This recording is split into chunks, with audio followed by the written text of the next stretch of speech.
Hey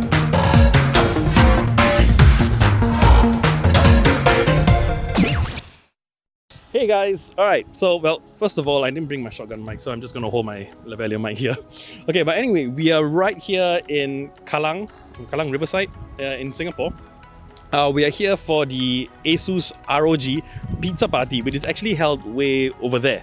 But I can't really shoot this part there because number one, it's too dark, number two, it's too noisy. But anyway, yeah, so we got invited by ASUS to come down and take a look at a whole range of products that they're releasing in Singapore, either already released or releasing very, very soon, right? And there's so much products, I don't think I'll be able to name all of them. To start off about the event, it was really, really fun. We had, what's that noise? Anyway, yeah, we went there, we registered, we got to see a whole bunch of different items. There was pizza, there was beer, it was amazing. I actually brought a friend of mine, Joakim, or I call him Jokes, but yeah, he's holding the camera so you can't see him right now. But you will see him in some of my other shots. Just to talk about a few of the things that we saw. Well, if you guys remember my comics video when I talked about the ASUS monitor, the tough gaming monitor, yep, that was here as well. So there are actually 3 different variations of that now. There's a 27-inch, a 32-inch, and the TN panel was it 27 as well? Jokes? Yeah, I think it was 27, but that was the TN panel. So basically an IPS panel version, VA panel version, and a TN panel version, alright? So that was the monitors. They also had a line of ASUS ROG Strix monitors, a huge 34-inch one, a super ultra-wide one, very similar to the Prism Plus ultra-wide that I featured before. Oh yes! Okay, so they also featured a massive, okay, this is not even monitor, this is TV level. So it's a 65-inch BG or BFGD display. So BGFD stands for, BFGD. I keep getting them mixed up. BFGD, so it's big format gaming display, right? So it's a 65-inch, but not just 65-inch TV, it has a refresh rate of 165 Hertz or 144. I think it was 144. Yeah, anyway, sorry, it's too much information. It's so hard to remember everything. I don't think, yes, it was G-Sync Ultra certified as well as HDR 1000 as well. So VESA HDR 1000. I've spoken about VESA HDR certification before, so check out my other videos about that. You will see a clip of my good friend Joakim playing on it. It was really, really impressive, very immersive as well. There was a whole bunch of other stuff. There was even apparel.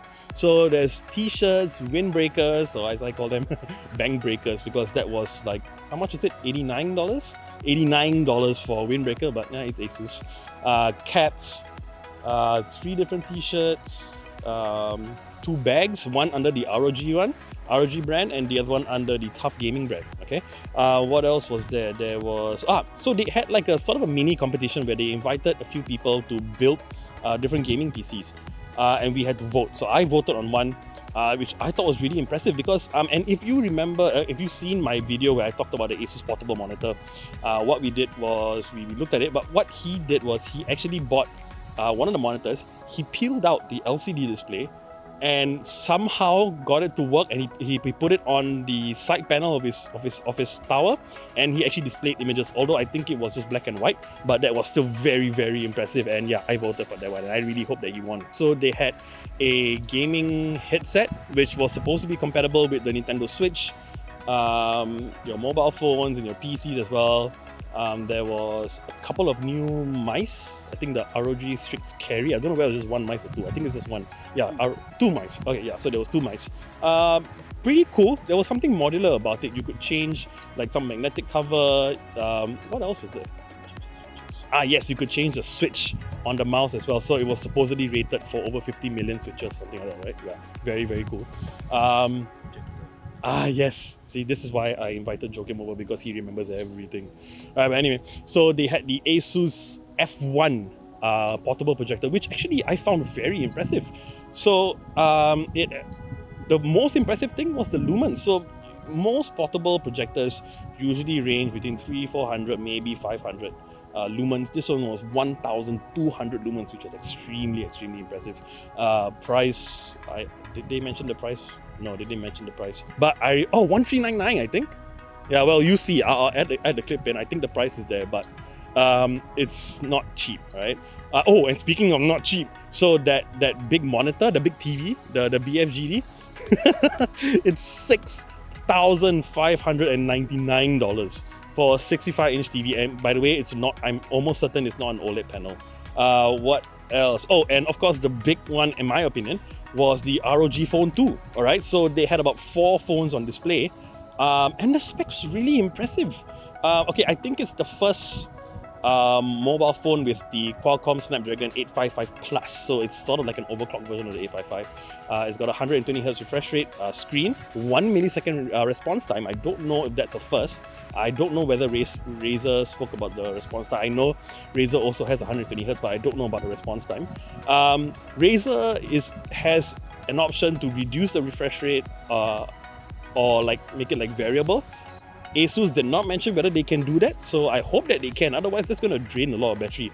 However, the battery of that I think is definitely the highest of all phones. You're looking at a 6,000 milliamp battery, which is really impressive. It's almost double of some other phones that we're familiar with. So I'm going to see if I can get the ROG phone over and review it myself. Oh, and the other thing, so if you saw my review of the ASUS MB16AP portable monitor, and I mentioned that ASUS was reviewing or they're coming up with a new one. I couldn't find it at Comex, but they did release it here.